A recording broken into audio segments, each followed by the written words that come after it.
The next thing we need to consider in terms of our system design is the set of material handling devices that we'll use to transfer material throughout our manufacturing system. When we consider material handling, of primary concern is the rate at which we need to transfer the material. This transfer rate is governed by our processes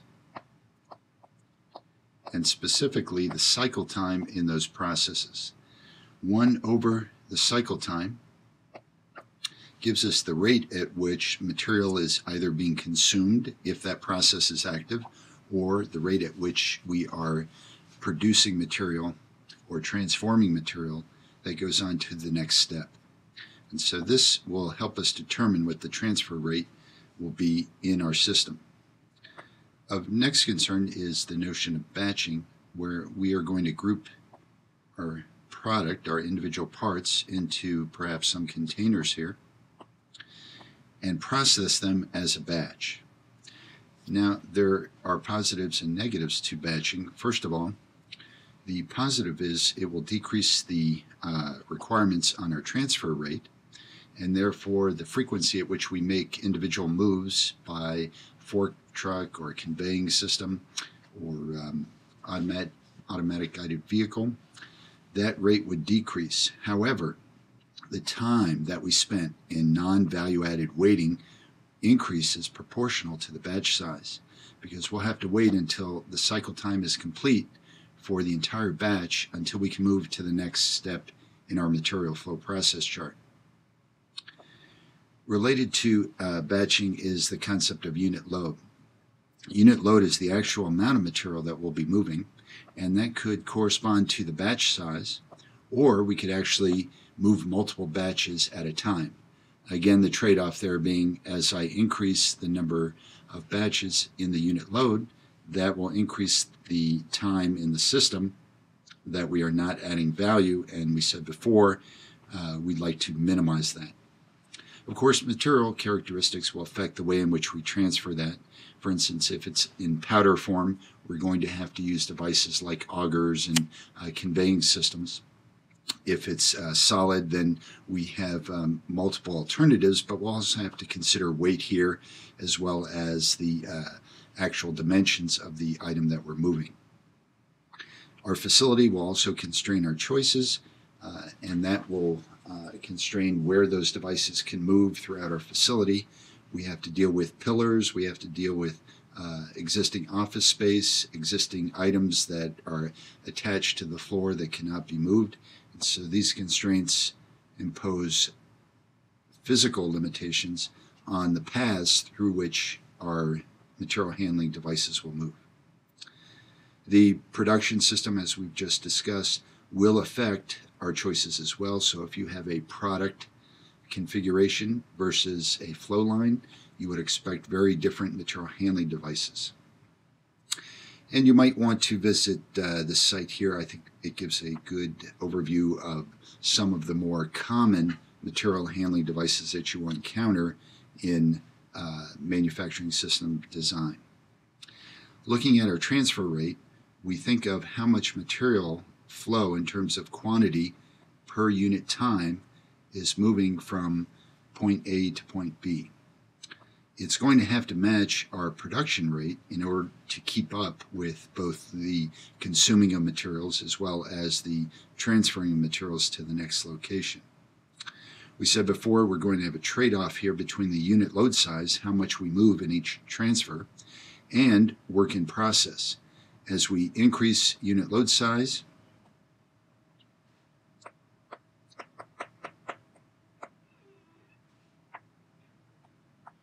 we can expect our work in process to increase, and as you know, when your work in process increases, the unproductive time also increases. The frequency at which we're going to move as the unit load increases, the frequency goes down, and so we want to match that capability with our material handling device. Oftentimes when we describe our needs for material transfer, we'll use the notion of a from-to chart, which is nothing more than a matrix defining how material is moving through the various locations in our system.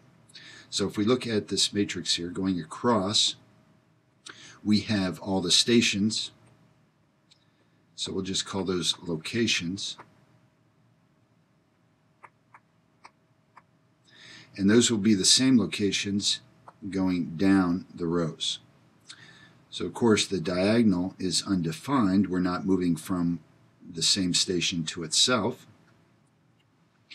And the structure of this from to matrix will tell you something about your manufacturing system design. There are different ways to represent the contents of that matrix. We could use the number of visits between locations based upon what you see in all your material flow process charts. So every time you had a transfer in your material flow process chart, you could count that as a 1 and add that to a specific location, such as going from 2 to 1, 1 to 3, and so forth. Or what we could do is take the number of moves between locations over some time period. This would take into account actual production volume, whereas this takes into account only the material flow process chart. So here we have a more representative number of the frequency of moves. We could just put the rate at which we're moving in this matrix, quantity moved per unit time, or we could put the number of moves per unit time. Any way we measure it, it's some type of representation of what we expect to see in our manufacturing system. Types of material flow that you can use. First of all, synchronous transfer. And synchronous transfer, all product is moving at the same time, hence the notion of synchronize. So it's lockstep. When we're done at one station, we're done at all the stations, and we all move at the exact same time. Clearly, in that type of system, the product transfers are dependent on each other. You often see this in highly automated systems that have high throughput. The downside of this is a single point of failure, because if one of the stations fail, and there's a problem there, such as equipment breaks down, then we're going to have to stop the entire system. On the other hand, the positive side, we can have very high throughputs if everything works well. So this depends upon reliability of your individual workstations, and it better be very high. In many cases, we'll resort to asynchronous transfer to deal with this issue of randomness involved, both in terms of reliability and perhaps we've run out of materials at a specific station, or the time is not fixed and it's variable from part to part. If that's true, then we're going to have to resort to this asynchronous transfer. The product transfers are independent of each other, and typically you see these in operator-based systems where randomness is introduced, and therefore we have to deal with that in an asynchronous fashion. Some classical synchronous transfer devices in terms of a concept. We've already seen the rotary indexing table using fixtures. So again, when one station moves, when one part moves, they all move at the same time. So it's completely synchronized, which means we're going to wait for the longest cycle time before we can move. For linear transfers, we see devices such as a walking beam, where essentially we're going to push up on a beam that lifts parts off of a rack here, and then move the beam forward and bring it back down, and then the parts are at the next station.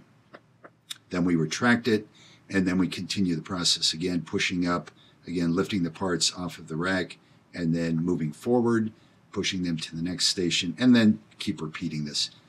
It has to be synchronized because all the parts are going to move at the same time. Or we could have some type of discrete conveying system where each time we want to go to the next station, we start up the conveyor, move it by some delta here, and then our parts are located at the next station. These are pretty basic configurations when you want to synchronize. Asynchronous transfer, we have a lot more options because we have independent transfers here. And you've probably seen some of these devices, the ubiquitous fork truck, We've got some power and free conveyors here where we attach to a chain, we move to a station, we pull it off the chain, we work on it, and then we reattach to the chain and move on. So that's quite popular. Recirculating conveyors, you've seen those in airports for picking up your baggage. So we can just keep recirculating the part until all operations have been complete. Automatic guided vehicles to replace fork trucks. Here we can program the devices to follow specific paths, make deliveries, or transfer an entire product through a set of workstations. So you have a lot of options. Again, this is not an exhaustive list.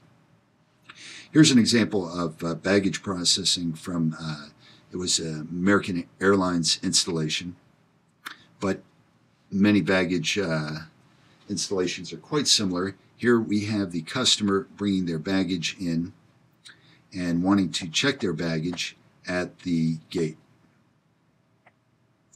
And so it enters our process here,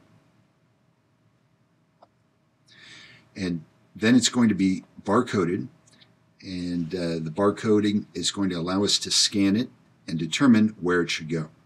Well, we enter into a conveying system here, and you can see what's going to happen. We're going to merge, so we have a junction here. Note that this type of system is not synchronous, it's asynchronous, because again, we don't want every customer to be lockstep with every other customer. So we'll see spacing on the conveyor as we move to the appropriate location.